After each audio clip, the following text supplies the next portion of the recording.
Bhutanese Prime Minister Tshering Tobgay will arrive in New Delhi on a 5-day official visit to India at the invitation of Prime Minister Narendra Modi. Also, this will be his first overseas visit after assuming office in January 2024. During the visit, the Prime Minister of Bhutan will call on India's President Draupadi Murmu and will also hold bilateral talks with the Prime Minister of India. India's External Affairs Minister and other Indian dignitaries will also call on Prime Minister of Bhutan. The visit of Bhutanese Prime Minister will provide an opportunity to the two sides to review the partnership progress.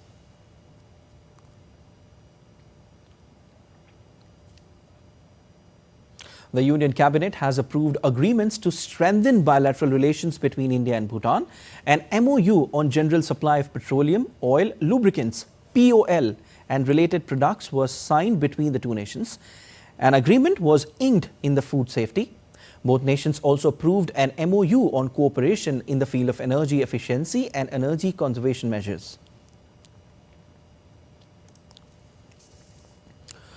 Well, to give more details on this, DD India correspondent Amritpal Singh joins us from Delhi. Amritpal, a very good morning to you.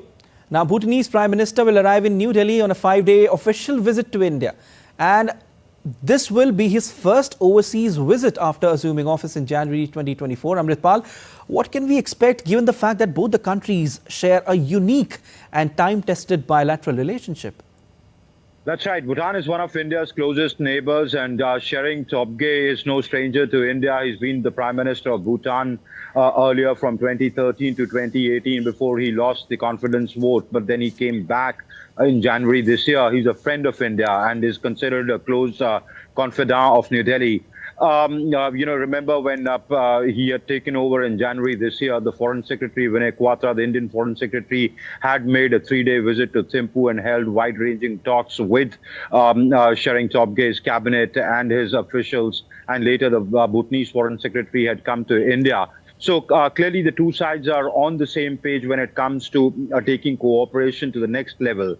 During this visit, he's accompanied by the Bhutanese Prime Minister, is accompanied by a slew of his cabinet ministers, which include the Foreign and External Trade Minister, the Energy Minister, the Commerce and Industry Minister. So there are wide-ranging talks today when the delegation-level talks happen between Prime Minister, led by Prime Minister Modi and Prime Minister Tobgay on a wide range of issues. MOUs you spoke about, the cabinet gave approval just before the visit, one on energy efficiency, the other on food safety. Apart from these two MOUs, they'll be discussing a wide areas of cooperation in energy, health, connectivity, boundary infrastructure, the Gelifo project, rail connectivity, etc. So we expect that to transpire over the next 5 days. And of course, he'll be looking at some B2B or business-to-business projects as well. As you know, he's not just traveling to Delhi, he's also traveling to Mumbai,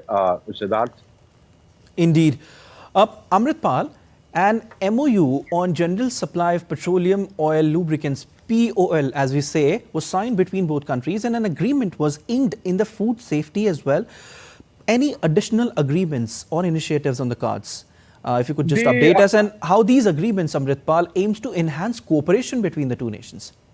Approval has been given for the energy efficiency, etc. These agreements, when we see when the two sides meet, we'll see them come out. But they'll be talking about a wide range of issues, infrastructure. Developing infrastructure, their next 5-year plan. As you know, India is in the budget for 24-25 has put out some 2,000 crores foreign external aid. They are the biggest beneficiaries of India's external aid to any other country. So their next 5-year plan would be up for discussions. Infrastructure projects. There are about 800 small community projects going on. How that can be expanded, then they vary in various sectors: IT, training, energy efficiency, rail linkages. There are two rail linkages that they're looking at, one in West Bengal, 18-kilometer stretch, and and another connecting the Gelifu Smart City project, which when the Bhutanese king had come in December last year, the two sides had spoken about, and he had visited Guwahati as well. Okay. So connecting that with Assam for further sub-integration at the regional level. Of course, more people-to-people exchanges, exchanges in the field of education, in the field of health. From India's point of view, the boundary talks, the China-Bhutanese boundary talks would be of great importance. Okay. Remember, they've had their 25th round of boundary talks. The then foreign minister had visited Beijing, and the two sides had agreed to what is called as a three-step agreement to resolve the boundary talks soon.